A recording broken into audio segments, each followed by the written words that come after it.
আজ আপনাদেরকে বন্ধু আর শত্রু নিয়ে দুটো কথা বলবো। যেখানে বন্ধু শত্রুতে পরিণত হয়ে যায়, আবার শত্রু বন্ধুতে পরিণত হয়ে যায়। সময় খুবই শক্তিশালী। সময় সব কিছুকে ওলটপালট করে দিতে পারে। আমাদের দুটি প্রতিবেশী দেশ পাকিস্তান আর আফগানিস্তান, যারা পরস্পরের বন্ধু ছিল, কিন্তু আজ তারা পরস্পরের শত্রুতে পরিণত হয়েছে। আর আমাদের প্রতিবেশী দেশ বাংলাদেশ আর পাকিস্তান, যারা পরস্পরের শত্রু ছিল, কিন্তু আজ তারা পরস্পরের বন্ধুতে পরিণত হয়েছে। গত 24শে ডিসেম্বর পাকিস্তান আফগানিস্তানের প্রাপ্তিকা প্রান্তে এক হামলা চালায়। সেই হামলায় 46 জন মারা যান। পাকিস্তান বলে যে গত সপ্তাহে আফগানিস্তানের তেহরিক-ই-তালিবান পাকিস্তানের কয়েকটি সেনা শিবিরে আতঙ্কবাদী হামলা চালায়। সেই হামলায় 16 জন পাকিস্তানি সেনা মারা যান। সেই সেনার মৃত্যুর প্রতিশোধ নেবার জন্য বা পাল্টা আক্রমণ হিসাবে পাকিস্তান আফগানিস্তানের ওপরে এয়ার স্ট্রাইক করে। এখানে দুটো কথা খুব গুরুত্বপূর্ণ। এক, পাকিস্তানের 16 জন সেনা মৃত্যুর কারণে পাকিস্তান আফগানিস্তানের ওপরে এয়ার স্ট্রাইক করে। কিন্তু আপনাদের হয়তো মনে থাকবে 2019 সালে আমাদের ভারতের পুলওয়ামায় যে আতঙ্কবাদী হামলা হয়েছিল, সেই হামলার প্রতিবাদে ভারত পাকিস্তানের বালাকোটে এয়ার স্ট্রাইক করেছিল। তখন পাকিস্তান এর খুব বিরোধিতা করেছিল। পাকিস্তান বলেছিল ভারতের এটা করা ঠিক হয়নি, ভারতের উচিত হয়নি, ভারত আন্তর্জাতিক নিয়মের বিরুদ্ধে কাজ করেছে, এরকম করা উচিত হয়নি, বিভিন্ন রকম কথা বলেছে। তাহলে আজ কেন পাকিস্তান আফগানিস্তানকে না জানিয়ে এরকম এয়ার স্ট্রাইক করলো? আর ভারত যখন করলো তখন এটা ভারতের দোষ হয়ে গেল, কিন্তু আজ পাকিস্তানই আফগানিস্তানের ওপরে এয়ার স্ট্রাইক করলো। 2, 16 জন সৈনিকের বা আর্মির মৃত্যুর প্রতিশোধ নেবার জন্য পাকিস্তান আফগানিস্তানের ওপরে এয়ার স্ট্রাইক করলো। কিন্তু 2008 সালে 10 জন পাকিস্তানি আতঙ্কবাদী ভারতে 26/11 মতো হামলা চালায়, যেখানে 116 জন নিরীহ ভারতবাসীর মৃত্যু হয়। কিন্তু তখন এরকম কোনো এয়ার স্ট্রাইক কিচ্ছু হয়নি।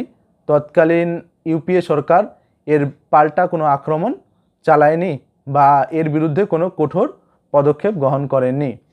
এই কথা শুনতে খুবই অবাক লাগে যে পাকিস্তান, যেখানে আতঙ্কবাদীরা আশ্রয় গ্রহণ করে বা আতঙ্কবাদীরা ধীরে ধীরে বড় হয়, সেই পাকিস্তানে আতঙ্কবাদীদেরকে দমন করার জন্য আফগানিস্তানের ওপরে এয়ার স্ট্রাইক করেছে। এটা শুনতে মজার মনে হয়, কিন্তু না, সত্যি সত্যিই পাকিস্তান আফগানিস্তানের ওপরে এয়ার স্ট্রাইক করেছে। এখন এখানে একটা গুরুত্বপূর্ণ বিষয় হলো, তাহলে কি আফগানিস্তান পাকিস্তানের ওপরে পাল্টা কোনো আক্রমণ চালাতে পারে বা পাল্টা কোনো এয়ার স্ট্রাইক করতে পারে? তালিবানদের কাছে বা আফগানিস্তানের কাছে অস্ত্রের কোনো অভাব নেই। তাদের কাছে রয়েছে শক্তিশালী অনেক অত্যাধুনিক যন্ত্রপাতি রয়েছে, খতরনাক এয়ারক্রাফট রয়েছে ট্রাঙ্ক, রয়েছে ফাইটার জেট, রয়েছে অসংখ্য গোলাবারুদ, অসংখ্য তোপ। কিন্তু তাদের এইসব অত্যাধুনিক অস্ত্রশস্ত্র প্রয়োগ করার মতো যে উপযুক্ত বা প্রশিক্ষিত সৈনিকের অভাব রয়েছে তালিবানদের কাছে অনেক আতঙ্কবাদী তো আছে, অনেক আতঙ্কবাদী হামলা করার মতো ক্ষমতা তালিবানদের রয়েছে, বিমান হাইজ্যাক করে নেওয়ার ক্ষমতা তাদের রয়েছে। কিন্তু ফাইটার জেটে করে অন্য দেশে গিয়ে এয়ার স্ট্রাইক করার মতো ক্ষমতা তালিবানদের নেই। তালিবানরা মারতে তো পারে, কিন্তু বাঁচানোর ক্ষমতা তাদের নেই। পাকিস্তানের এই হামলার পর আফগানিস্তান 1500 জন আতঙ্কবাদীকে পাকিস্তানের সীমানার দিকে পাঠানোর ব্যবস্থা গ্রহণ করেছে। আফগানিস্তানের তালিবানরা গরিলা পদ্ধতিতে যুদ্ধ তো করতে পারে, কিন্তু অন্য কোনো দেশের সাথে প্রত্যক্ষভাবে যুদ্ধ করার ক্ষমতা তাদের নেই। তারা মানুষকে মারতে পারবে, কিন্তু কাউকে বাঁচানোর কৌশল তাদের জানা নেই। একটা সময় পাকিস্তান আর আফগানিস্তানের সাথে এমন বন্ধুত্ব ছিল যে এয়ার ইন্ডিয়ার একটি ফ্লাইটকে পাকিস্তানের আতঙ্কবাদীরা হাইজ্যাক করে আফগানিস্তানের কান্দাহার বন্দরে নিয়ে চলে যায়। আর নিরীহ ভারতবাসীদেরকে বাঁচানোর জন্য ভারত সরকার মাসুদ আজহারের মতো আতঙ্কবাদীকে ছেড়ে দিতে বাধ্য হয়। এইভাবেই পাকিস্তান আর আফগানিস্তানের মধ্যে যেন একটা বন্ধুত্বের সম্পর্কটা এখন শত্রুতে পরিণত হয়ে গেল। চলুন এখন দেখে নেই আমাদের পাকিস্তান আর বাংলাদেশের মধ্যে যে শত্রুতার সম্পর্ক ছিল, আজ তা কীভাবে বন্ধুত্বের সম্পর্কে পরিণত হয়ে গেল। বর্তমানে আমরা দেখতে পাচ্ছি পাকিস্তান আর বাংলাদেশের মধ্যে সম্পর্কটা খুব ভালো একটা সম্পর্কে পৌঁছে গেছে।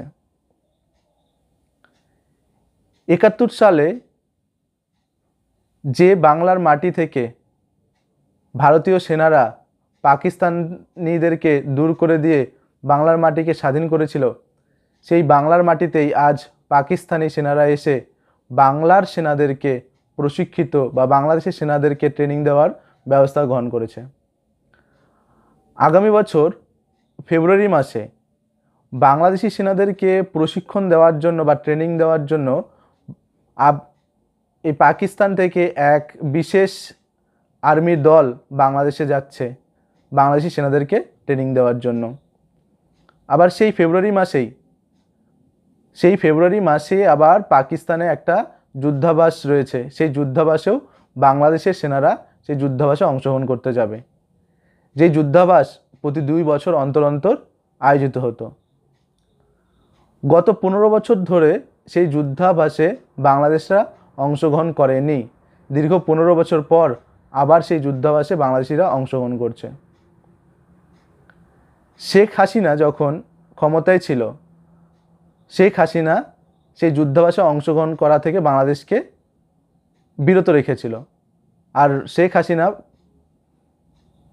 পাকিস্তানের সাথে সম্পর্কটাকে সেভাবে বাড়িয়ে তোলেনি, সম্পর্কটাকে সংকীর্ণ রেখেছিল। বাংলাদেশ আর পাকিস্তানের সম্পর্ক তখন এতটা ভালো ছিল না। 2022 সালে পাকিস্তানের যুদ্ধজাহাজ INS তৈমুরকে বাংলাদেশের চট্টগ্রাম বন্দরে নোঙর করতে শেখ হাসিনা বাধা দিয়েছিল। কিন্তু বর্তমানে সময় পাল্টেছে, বাংলাদেশের অন্তর্বর্তী সরকার ক্ষমতায় এসেছে। অন্তর্বর্তী সরকার ক্ষমতায় আসার পর বাংলাদেশ আর পাকিস্তানের মধ্যে যেন সম্পর্কটা আরও মধুর হয়ে গেছে। এখন পাকিস্তানের সেনারা এসে বাংলার মাটিতে বাংলার সেনাদেরকে বা বাংলাদেশি সেনাদেরকে প্রশিক্ষিত করবে, তাদেরকে ট্রেনিং দেবে। বাংলার খাড়িতে এসে বা বাংলার যুদ্ধজাহাজে করে তারা অভ্যাস করবে। পাকিস্তানের সেনারা আর বাংলাদেশি সেনারা পরস্পর একত্রিত হয়ে যুদ্ধাভ্যাস করবে, ট্রেনিং করবে। পাকিস্তানি সেনারা বাংলাদেশি সেনাদেরকে বিভিন্ন রকমভাবে প্রশিক্ষণ দেবে। পাকিস্তানি সেনারা বাংলাদেশি সেনাদেরকে এই প্রশিক্ষণটাই সবার আগে দেবে, সেটা হচ্ছে ভারতের প্রতি ঘৃণা করা, ভারতকে ঘৃণা করা আর ভারতের প্রতি বিদ্বেষ তৈরি করা।